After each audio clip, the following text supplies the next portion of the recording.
সালামু আলাইকুম রহমতুল্লাহ বারাকাতুহু। সলে হুদাইবিয়ার কথা আপনারা শুনেছেন। আমরা স্বীকার করি যে ইসলামে বায়াত নামক একটা কিছু আছে। বায়াত আমাদের দেশে পীর সাহেবরা বায়াত নেয়, তাই না?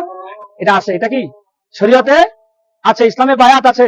হক্কানি পীর মাশায়েখগণ যে কোনো ভালো জিনিসের জন্য তার মুরিদদের কাছে বায়াত নিতে পারে। এটা এখানে এই বায়াত ইতিহাস এখানে হয়েছে, বায়াতের আয়াত এখানে নাযিল হয়েছে। ইন্নাল্লাযীনা ইউবাইউনাকা ইন্নামা ইউবাইউনাল্লাহ ইয়াদুল্লাহি ফাওকা আইদিহিম। সুবহানাল্লাহ। প্রত্যেকের ঈমান কি হয়ে গেছে? মজবুত, মানে আরো বেশি তেজদীপ্ত হয়ে গেছে। সাহাবায়ে কেরাম বলতেছেন, ইয়া রাসূলুল্লাহ, আমরা আসছি উমরা করতে, আমরা যুদ্ধ করার জন্য আসি নাই, কিন্তু এখন আমাদেরকে যুদ্ধ করতে হবে। আমরা উসমান হত্যার বিচার চাই। কার হত্যার? হযরতে উসমান হত্যার বিচার। মানে উসমানকে রাসূলের জামাতা, সবচেয়ে ধনী সাহাবী, সাহাবায়ে প্রত্যেকের একটা হৃদয় স্পন্দন না উসমান? সমস্ত সাহাবায়ের একটা ভালোবাসার একটা স্থান। সেই ওসমানকে কাফেররা হত্যা করছে, সাহাবায়ে কেরামের কানে এটা পৌঁছে গেছে। রাসূলুল্লাহ সাল্লাল্লাহু আলাইহি ওয়াসাল্লাম সকলকে ডাক দিলেন। ডাক দিয়ে তিনি এই জায়গাতে বসলেন। হ্যাঁ, এই জায়গাতে বসে তিনি বলছেন, আমরা ওসমান হত্যার প্রতিশোধ না নিয়ে মদিনায় মুনাওয়ারায় ফিরে যাব না। সুবহানাল্লাহ। রাসূলুল্লাহ সাল্লাল্লাহু আলাইহি ওয়াসাল্লাম এখানে বায়াত করলেন। 1400 সাহাবী রাসূলুল্লাহ হাতে বায়াত করলেন। আল্লাহ তাআলা সূরা আল্লাযীনা ইউবাইউনাকা ইন্নামা ইউবাইউনাল্লাহ ইয়াদুল্লাহি ফাওকা আইদিহিম, এই স্থানে এই আয়াতটা নাযিল হয়েছে। সুবহানাল্লাহ। আল্লাহ তাআলা নিজে বলছেন, ইয়া রাসূলুল্লাহ, ইয়া হাবিবাল্লাহ, আপনি যে আপনার সাহাবীদের উপর বায়াত করেছেন, আপনি মনে করবেন না যে এটা শুধু আপনি বায়াত নিছেন, বরং জেনে রাখেন তারা আপনার উপর বায়াত নিছে, মানে আমি আল্লাহ হাতে বায়াত নিছি। সুবহানাল্লাহ। এই আয়াত যখন জিবরিল আমিন এখানে আসছে, এই আয়াত শোনার পরে সাহাবায়ে কেরামের ঈমান আরো বেশি জেগে উঠছে। সুবহানাল্লাহ। সাহাবায়ে কেরাম রেডি হয়ে গেছে যুদ্ধের জন্য। এই সংবাদ যখন আবু সুফিয়ানের কাছে পৌঁছে গেছে, আবু সুফিয়ান ভয় পেয়ে গেছে।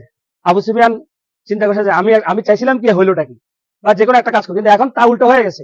এই 1400 সাহাবী তো 14 লক্ষ মানুষের শক্তি নিয়ে মক্কার দিকে অগ্রসর হচ্ছে, বুঝেন নাই? তো আবু সুফিয়ান ভয় পেয়ে গেছে। ভয় পেয়ে সাথে সাথে লোক পাঠাই দিয়েছে। আবু সুফিয়ান লোক পাঠাই দিয়ে বলতেছে যে ঠিক আছে, আমরা ওসমানকে হত্যা করি নাই, আমরা ওসমানকে হত্যা করি নাই। তো ওসমান রাদিয়াল্লাহু আনহুকে পাঠাই দিছে। পাঠাই দেওয়ার পরে সাহাবায়ে কেরাম তো ঈমানের তেজদীপ্ত হয়ে গেছে। সাহাবায়ে কেরাম বলছে, ইয়া রাসূলুল্লাহ, আসছি তো আসছি, মক্কা বিজয় করে ফিরে যাবো ইনশাআল্লাহ। এখন আবু সুফিয়ান কয়, না, সম্ভব না, আমরা এখন যুদ্ধের জন্য প্রস্তুত না। মানে এখন কি হয়ে গেছে? বিড়াল হয়ে গেছে। কি হয়ে গেছে? বিড়াল হয়ে গেছে। রাসূলুল্লাহ সাল্লাল্লাহু আলাইহি ওয়াসাল্লাম আল্লাহর পক্ষ থেকে যে সিদ্ধান্ত আসবে, আমরা সেই সিদ্ধান্ত মানতে সবাই প্রস্তুত আছি। তো সাহাবায়ে কেরাম শান্ত হয়ে গেলেন। আবু সুফিয়ান লোক পাঠাইছে। লোক পাঠাইয়া আবু সুফিয়ান নিজেই প্রস্তাব দিছে যে আমরা কিছু চুক্তি করি। আমরা কিছু কি করি? আমরা এখানে কিছু চুক্তি করি। ওই চুক্তির আলোকে আমরা সিদ্ধান্ত নেব। কাফেররা রাসূল সাল্লাল্লাহু আলাইহি ওয়াসাল্লামকে মারতে পারে নাই, হাজারো চেষ্টা করছে, 6 বছর অতিক্রম হয়ে গেছে। এরপরে দ্বিতীয় হিজরিতে বদর প্রান্তরে রাসূলুল্লাহ সাল্লাল্লাহু আলাইহি ওয়াসাল্লামকে হত্যা করার জন্য তারা যুদ্ধের প্রস্তুতি নিচ্ছে, সেখানেও তারা পরাজয় বরণ করছে। তৃতীয় হিজরিতে মক্কার মদিনা মুনাওয়ারার পাশে উহুদের যুদ্ধ, সেখানেও কাফেরদের পরাজয় হয়েছে। পঞ্চম হিজরিতে তারা খন্দক করছে, গর্ত করছে, সেখানেও কাফেরদের পরাজয় হয়েছে। তারা কোনোভাবেই পারতেছে না। তো এই সেই 6 বছর পরে রাসূলুল্লাহ সাল্লাল্লাহু আলাইহি ওয়াসাল্লাম বীর দর্পে এখানে আসছেন। আপনি কি, কাফেররা তো বুঝে ফেলছে যে মুহাম্মদের শক্তি অনেক বেশি হয়ে গেছে।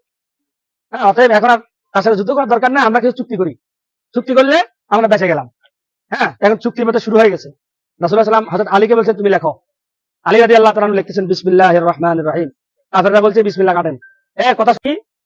কাফেররা লিখতেছে, মক্কার কোন লোক যদি ইসলাম কবুল করে মদিনায় যায়, তাকে মদিনা থেকে মক্কা ফেরত দিতে হবে।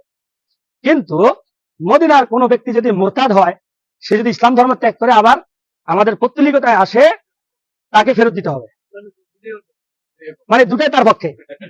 রাসূল সাল্লাল্লাহু আলাইহি ওয়াসাল্লাম বলছে, তাও লেখো। আলীকে বলে, আলী লেখো, উক্তুব, লেখো, ইয়া আলী লেখো।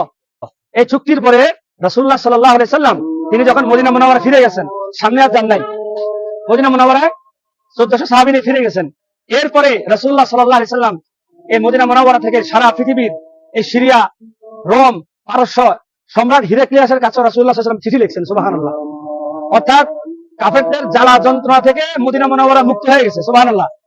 এখন রাসূলুল্লাহ সাল্লাল্লাহু আলাইহি ওয়াসাল্লাম সাহাবায়ে কেরামদেরকে গোটা পৃথিবীর এই ধারে চিঠি দিয়ে পাঠিয়ে দিয়েছে। বড় বড় যত বাদশা আছে সবার কাছে পাঠিয়ে দিয়েছে। সবাই রাসূলুল্লাহ সাল্লাল্লাহু আলাইহি ওয়াসাল্লামের এই চিঠিটাকে অ্যাকসেপ্ট করছে। কিন্তু একজন লোক নবীজির দূতকে হত্যা করছে, ওই চিঠিটাকে এভাবে ছিঁড়ে ফেলছে। কথা বুঝছেন? সে হচ্ছে বাহরাইনের বাদশা, বর্তমান বাহরাইন। তো রাসূল সাল্লাল্লাহু আলাইহি ওয়াসাল্লাম বলছে, দেখো অতি শীঘ্রই তার রাজপ্রাসাদকে আল্লাহ তাআলা ছিন্ন বিচ্ছিন্ন করে দিল। রাসূল সাল্লাল্লাহু আলাইহি ওয়াসাল্লামের চিঠি ছিঁড়ার কারণে নবীজির জীবিত থাকা অবস্থায় তার সন্তানই তাকে হত্যা করছে। সুবহানাল্লাহ বলেন।